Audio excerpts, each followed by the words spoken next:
We've talked about the videos that are shown throughout training to kind of imprint how serious and dangerous the job of being a police officer is. Would you say there's a sense of dread of danger, and what other tools besides videos does a system use to imprint this is a dangerous job? For sure.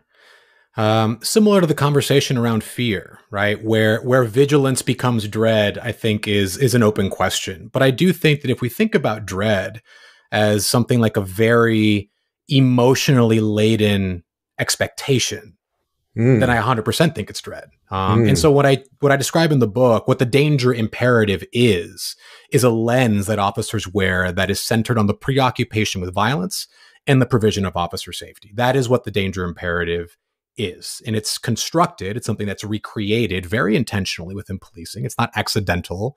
And it's not something that is simply downloaded by police in the academy and then they use it when they go out. Instead, it begins in the academy and progresses through their entirety of the time that officers spend in the police department. So as far as other examples, number one, they will continue to show videos like the Ding Keller shooting in lineup. These are called lineup training videos, but you can go to YouTube right now, and there's now, because of the advent of social media and the internet, there's an endless supply of videos of officers getting in fights or getting shot at or traffic stops gone bad.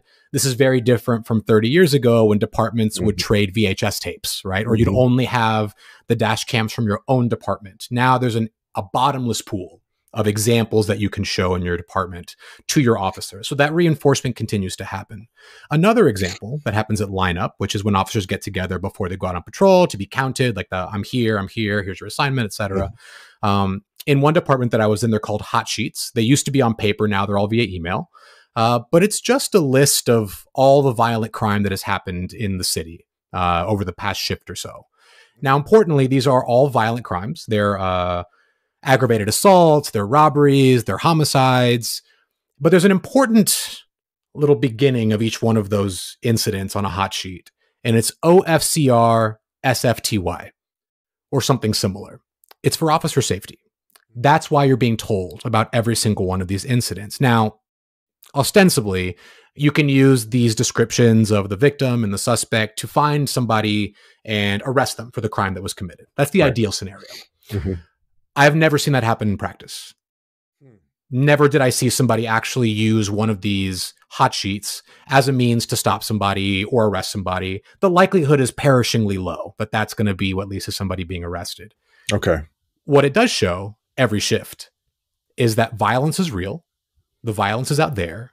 And if you for a second think that violence is exaggerated, look at all these cases of violence that I can show you. There's new ones every single shift that I can show you about how real violence is. And it's for officer safety. You need to be concerned about this. Those are the more direct ones.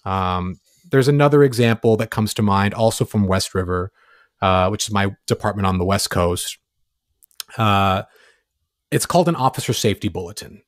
Now, traditionally, officer safety bulletins were restricted to your own department, as in you would provide a bulletin to officers about, hey, we have reason to suspect that there is a particular group that has made threats against officers. Be on the lookout. Very common sort of thing to see in a bulletin.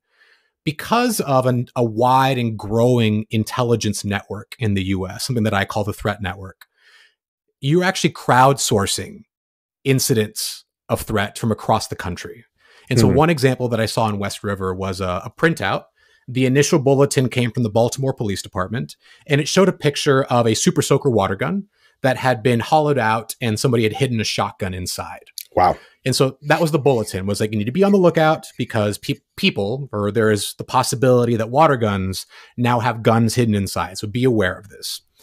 But once you look a little bit closer at the bulletin, the story gets a little bit muddier. So first of all, the bulletin was from like 2005. So 9 years before I observed this in 2014-15. Okay. The initial water gun was found by one department in Florida, not Baltimore. Okay. And it turns out that the seizure of that weapon, of the weapon inside the water gun, was put into an original bulletin by another police department in Florida. And so it's this weird sort of threat telephone that happens where if you can find an example of threat in one place at one time, this gets disseminated to departments potentially across the entire country. And what that does in practice is emphasize to officers that a threat to police anywhere is a threat to police everywhere. Whether or not there's any reason to suspect that this is happening on the West Coast is besides the point. An officer someplace found this, which means that we have to be ready for it here as well. If you like that clip, go ahead and hit that like button. Don't forget to subscribe to catch up on all of our latest content. Don't forget to hit the notification button when you do subscribe so you can get updated every time we release content. We release content every day, whether it's an actual show or clips from the shows.